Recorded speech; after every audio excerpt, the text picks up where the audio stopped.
We're going to be going through the Mountain West film, and with that attached on Google Classroom, you're going to see your Mountain West film notes, which is a series of 13 questions.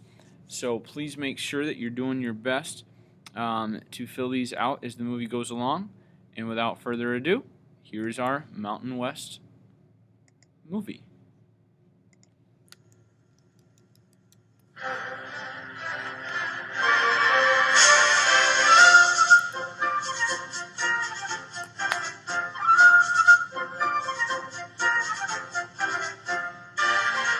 United States geography is a story of land and people.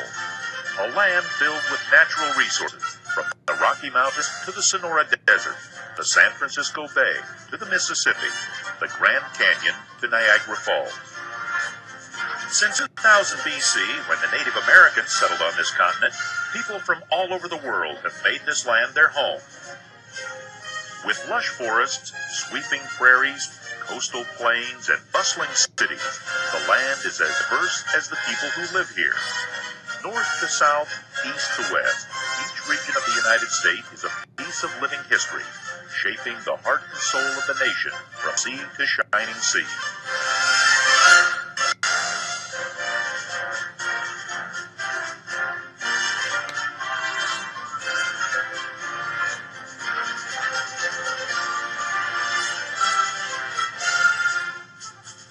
The Mountain West region is located in the western part of the United States, between the Great Plains and the...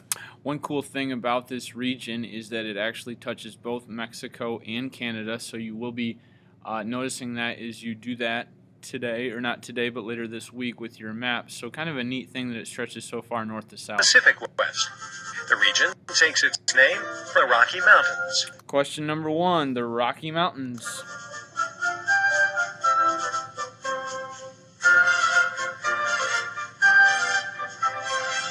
The jagged peaks of the Rockies, some of the country's tallest mountains, are only part of the scenic treasures the region has to offer. Deep canyons, winding rivers, rolling plains, blooming deserts, lush forests, and spectacular geologic wonders make this a wild and rugged region of outstanding natural beauty. Great view of the Colorado River there. I believe that's part of the Grand Canyon, someplace I've never been, but pretty neat place nonetheless. Obviously, we talked about that yesterday in your notes, PowerPoint notes. The Mountain West region contains over a quarter of all the land area in the continental United States. Yet, it has the smallest number of people of any region. Question number 2, the Midwest region has the fewest amount of people of any region in the United States. So even though we looked at it and the land size itself is rather large, there aren't a lot of people that we see living in the Mountain West, and that's just the way that population is. Only about 4% of the nation's population lives in the Mountain West. 7 states make up the Mountain West region: Colorado, Wyoming, Montana, Idaho, Utah, Arizona, and Nevada. MT for Montana, ID for Idaho, WY for Wyoming, CO for Colorado, UT for Utah, NV for Nevada, and AZ for Arizona. The region is completely landlocked by other states and by the nations of Canada on the north and Mexico on the south. On the east, the region is bounded by the states of North Dakota, South Dakota, Nebraska, Kansas, Oklahoma, and New Mexico. On the west, California, Oregon, and Washington form the boundary. So for question number 3, what ocean borders this region? As you can tell, there is no ocean that borders it. Now the Pacific is close, but the correct answer is none. You don't see any that completely border or even border any state in this region. So a very landlocked region to say the least. The Rocky Mountain chain stretches from Canada all the way to Mexico. This region's tallest peak is Mount Elbert in Colorado at over 14,000 feet. 2 characteristics are shared by every state in the region. They all have relatively dry climates, and they all have tall mountains. These 2 factors, dry climates and high mountains, have profoundly affected the region's economy, settlements, and cultural heritage.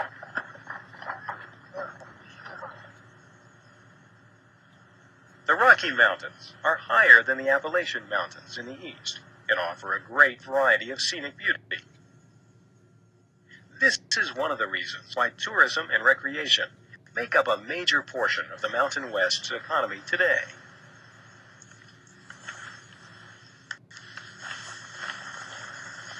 As we talked about earlier this week, skiing, snowboarding, winter sports are definitely a big component of what makes the Mountain West region so unique. A lot of people like to go out there for those types of activities. Not me personally, but definitely a lot of people that do. The mountains attract skiers in the winter. And in the summer, they attract hikers, campers, boaters, and fishermen. Yellowstone was the nation's first national park. It's known for its spectacular geysers, waterfalls, hot springs, and canyons. One of your assignments this week is going to be to write a paper pretending you go to Yellowstone National Park. I will have different resources available for you to do that. But coming up here, number 4, obviously, the national park was the nation's first. This is going to be Yellowstone. You just combine the words yellow and stone, and that's how you spell that. And coming up here, you're going to see some of these geysers, including Old Faithful. So answer number 5 coming right up.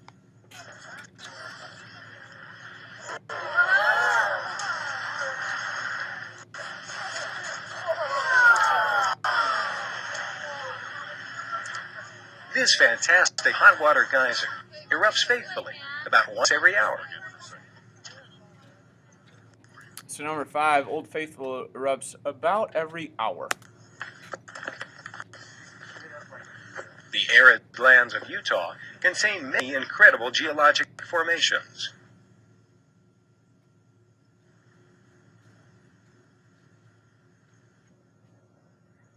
Numerous visitors come to the Mountain West to experience some of the region's Wild West heritage.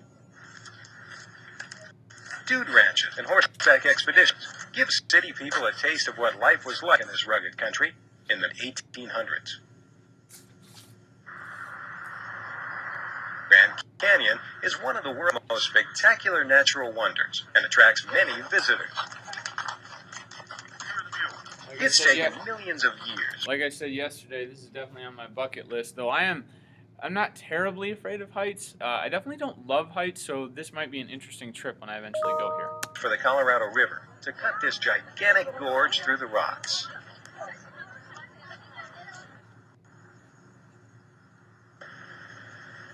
The Colorado River is the major river of the region.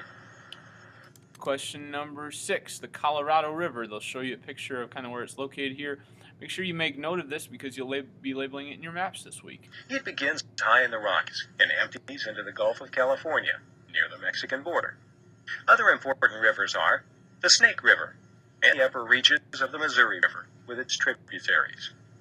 Other maps Continental you might Divide, high in the Rockies, marks the point where rivers to the east flow toward the Atlantic Ocean and the Gulf of Mexico, while rivers to the west flow to the Pacific Ocean. Okay, so kind of a neat concept here. You can see the red line. That is where you see the Continental Divide. Anything to the east of there, so any rainfall, any rivers, they're all going to flow naturally toward the Atlantic Ocean to the east. Anything that falls on the western side of this Continental Divide, no matter where it is, these rivers are going to flow west toward the Pacific. What was really neat when I was touring Yellowstone, basically in this area right here when I went with my family when I was younger, we actually went to where the Continental Divide was, and there was a really flat piece of land, and our tour guide actually dumped water right on the Continental Divide, and it was fascinating because you could literally see the water go in 2 different directions. The part that fell just on this side flowed toward the west, and the part that dropped on this side flowed toward the east. And so it was really fascinating, kind of a neat little science thing to watch happen up close and personal. Today, tourism is very important to the region's economy, but in the beginning, visitors came here for other reasons. Like gold.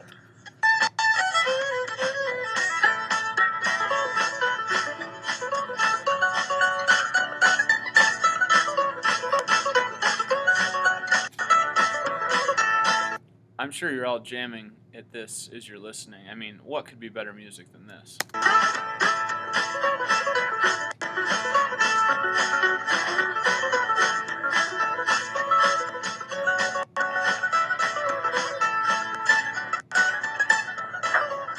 Prospecting and mining was the Mountain West's principal economic activity in the beginning.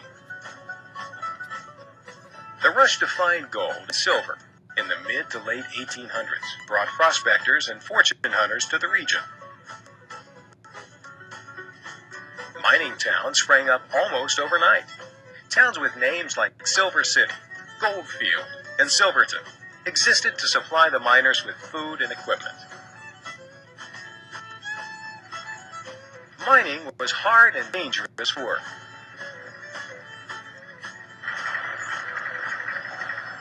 Many states in the region today produce gold and silver, but Nevada is the nation's leading producer of both. Number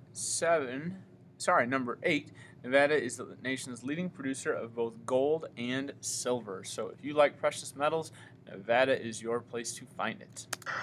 This is ore. Inside of the ore that you're looking at, you will find gold, silver, lead, zinc, copper, and manganese in this particular mine. And it's the miner's job to come in, blast the ore out, ship it out to a mill, and have it go through a process of extracting all the metals that I just mentioned. Life was not easy for miners and prospectors in the Mountain West.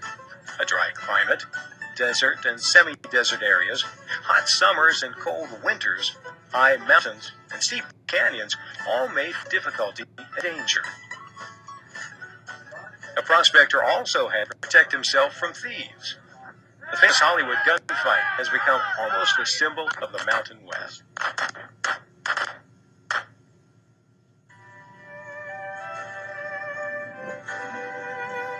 But when the gold and silver ran out, the mining boomtowns were quickly deserted as people moved on to search elsewhere.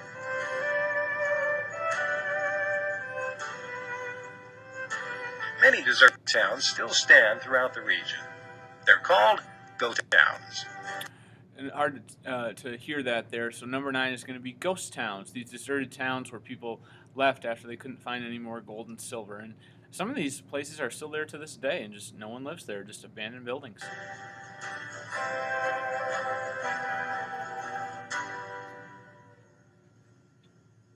Today, mining remains very important to the economy of the region. In addition to gold and silver, copper is a valuable product of mining. It is usually dug from huge open pit mines, like this one in Montana. The ore is trucked to nearby smelters, where the copper is extracted. Uranium comes from this mine in Utah. Besides mining, the other important part of the economy since the earliest days has been agriculture. But the dry climate and steep, rocky slopes limited farming to certain crops in certain areas. Wheat is grown in abundance on the flatlands of eastern Colorado and Wyoming, which are really part of the Great Plains. The flatlands of Idaho produce more potatoes than any other state. Number 10, Idaho produces many potatoes, just as we discussed with your PowerPoint notes this week. Also, sugar beets are grown. Fruits and vegetables are grown in small quantities throughout most of the region, often with the help of irrigation. Numerous dams have been built, forming large lakes or reservoirs. Hoover Dam on the Colorado River forms Lake Mead. Besides irrigation, the dam generates hydroelectric power for the region. We talked about that in the PowerPoint notes this week as well, the importance of the Hoover Dam for providing a lot of the Mountain West region with their electricity. But there is one thing that grows quite well, without irrigation, almost everywhere: grass. Abundant natural pastures make cattle and sheep raising primary farm activity in the Mountain West. Montana and Wyoming are among the leading sheep ranching states in the country. Bighorn sheep can roam the steep slopes with ease. Most of the cattle are raised for their meat, not for dairy products. The cowboys who herded the cattle and rounded them up for market have left their mark on the culture of the region.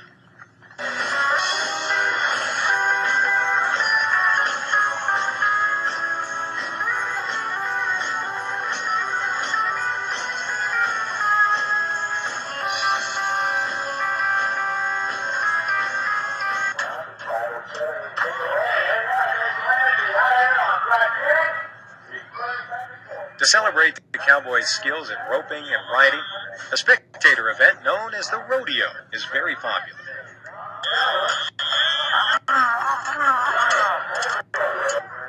But if prospectors and cowboys have become symbols of the Mountain West through Yeah! novels and movies, then so too has the Native American Indian. These Native Americans still live on the Wind River Reservation in Wyoming and keep their heritage alive.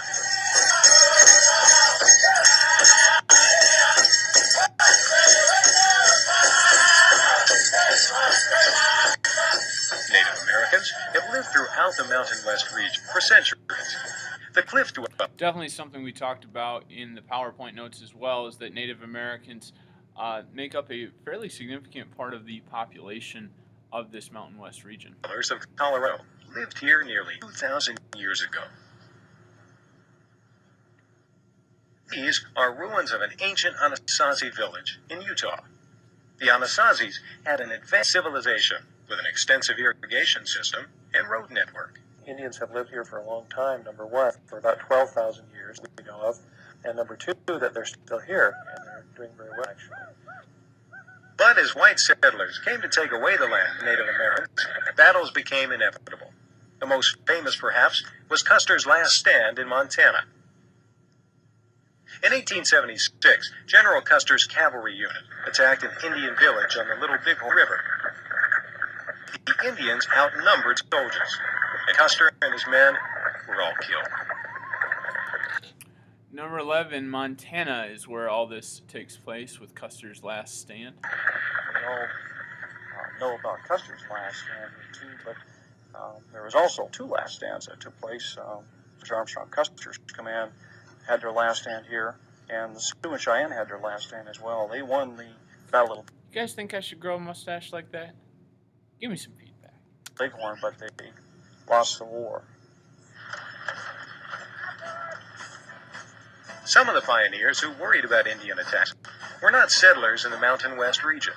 They were just passing through on their way to the California gold fields, or to Oregon and Washington. The Oregon Trail was a major route west for many thousands of pioneers. It passed through Wyoming and Idaho on the way to the Pacific Northwest. Big topic in U.S. history class is the Oregon Trail. So many wagon wheels passed over this trail that deep ruts were worn into solid rock.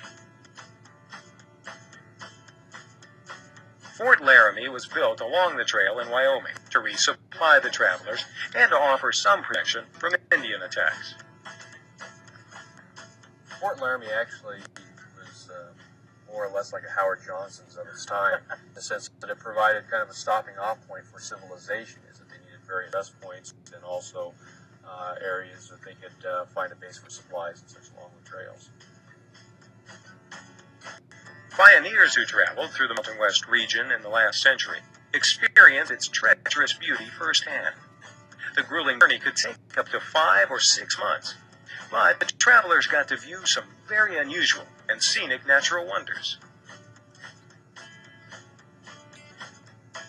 Independence Rock, Devil's Gate, and Red Canyon were progress markers on the Oregon Trail. Other travelers encountered even more fantastic geologic formations. Utah's Arches National Park has numerous arches of stone that have been formed by natural erosion processes. These strange sheer-sided mountains are known as buttes. This one is called Tower Butte.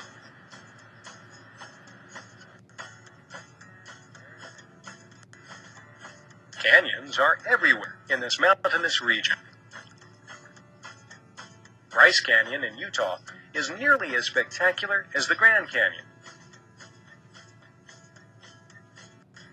There are many unusual rock formations, like this area, known as the Silent City. This arid region of Utah and Nevada is a major geologic feature. Really cool how rocky some of the areas in Utah are. Very red rock, if you remember from the picture in the PowerPoint notes. Lots of really cool formations out in Utah especially. Feature of the Mountain West, known as the Great Basin. A basin, as the name suggests, is an area of low land surrounded by higher land.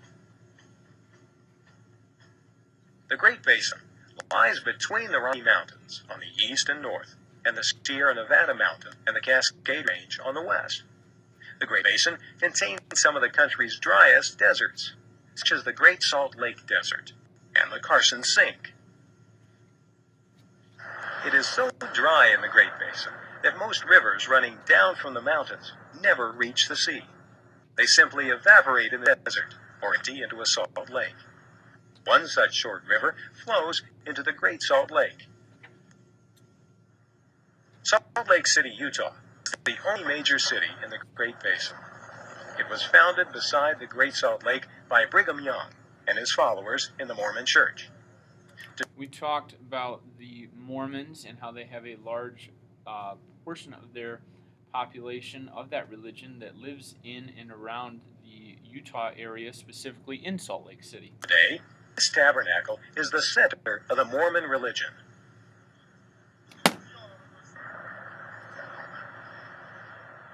The largest city in the region is Phoenix, Arizona.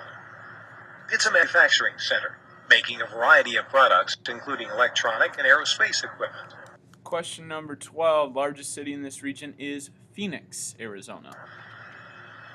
It's one of the country's fastest growing cities, largely because of the dry climate. The nearby Sonora Desert is a semi-desert area that receives just enough rain for plants like cactus to grow.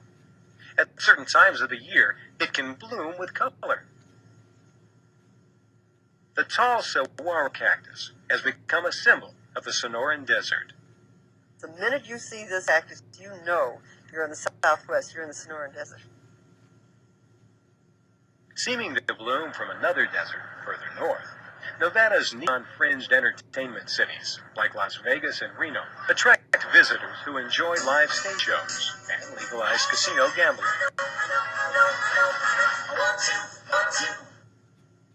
Besides Las Vegas, Reno, Salt Lake City, and Phoenix, the principal cities in the region include Tucson, Arizona, Boise, Idaho, Cheyenne, Wyoming, Colorado Springs, Colorado, and the second largest city of the region, Denver, Colorado.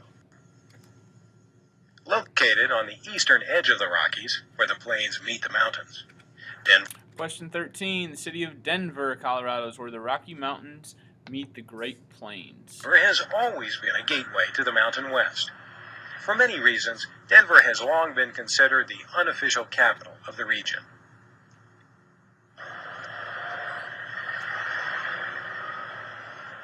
Denver is a shipping point for goods produced in the region, like lumber.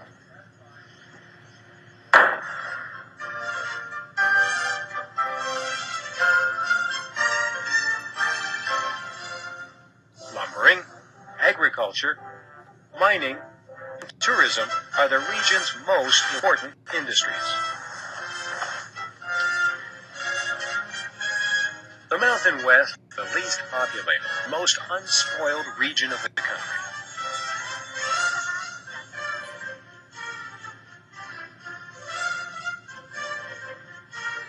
Its many dams provide both irrigation and electricity to improve life in this hot, dry climate. Its tall mountains provide both beauty and difficulties. And its people are hardworking, rugged individuals who enjoy the independence and challenges of living in this beautiful and unique region, the Mountain West.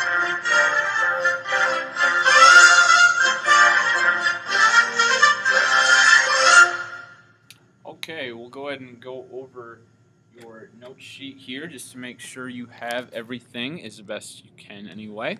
Again, this information will be on your quiz at the end of the week. Number 1, the mountain range that's named after this region is the Rocky Mountains. So it's the Mountain West region because of the Rockies. Number 2, Mountain West region has the fewest amount of people of any region in the United States, at least the regions that we're discussing anyway. If you broke down regions differently, you could probably come up with a different answer, but the way we have it broken down, your answer is people. Number 3, the ocean that this region borders is none. There is no ocean bordering the Mountain West region at all. Number 4, the national park was the nation's first. It's going to be Yellowstone National Park. Number 5, Old Faithful erupts once every hour on average. Number 6, what river flows through the Grand Canyon is going to be Colorado. Number 7, east of the Continental Divide, rivers flow to the Atlantic Ocean. And west of the Continental Divide, rivers flow to the Pacific Ocean. Number 8, Nevada is the nation's leading producer of both gold and silver. Number 9, many deserted towns are still in this region are known as ghost towns. Number 10, the state that produces more potatoes than any other is Idaho. Number 11, Custer's last stand takes place in the Mountain West state of Montana. Number 12, largest city in this region is Phoenix. And number 13, the city of Denver, Colorado, is where the Rocky Mountains and the Great Plains meet.